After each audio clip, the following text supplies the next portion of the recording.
This data is all, I think it was 4,800 data points that they didn't have before.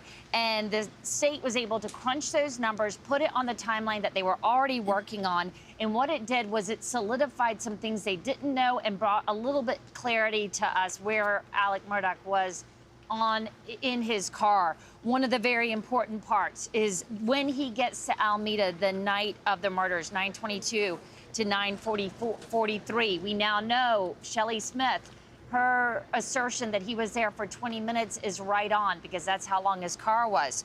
We also learned that he parked not in the parking lot of Alameda, but he actually parked near the wood line or near the outbuildings just past that parking lot. They were showing it to us on a map.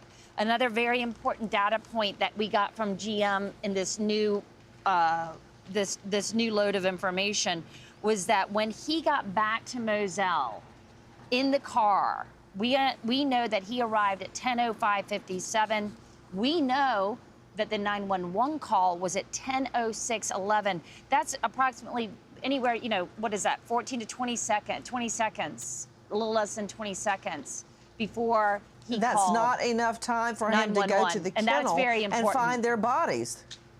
It sounds to me, right, because he said he checked their bodies. Based on what Ann Emerson just told us, you know, 20 seconds have passed by the time he got back to Moselle and called 911. He didn't have time to, and we were seeing that earlier, Del Carson, when we were looking at the opening and the shutting of the car door and what was going on. There didn't seem to be any time for him to go and discover the bodies and come back to the car based on the opening and the closing of the door so rapidly just before the 911 call. Remember that? And now what Ann Emerson is explaining, interpreting for us, what was heard on the stand, was that he pulls into Moselle, the hunting lodge, and within just seconds, he's calling 911. He never got a chance to look at the bodies.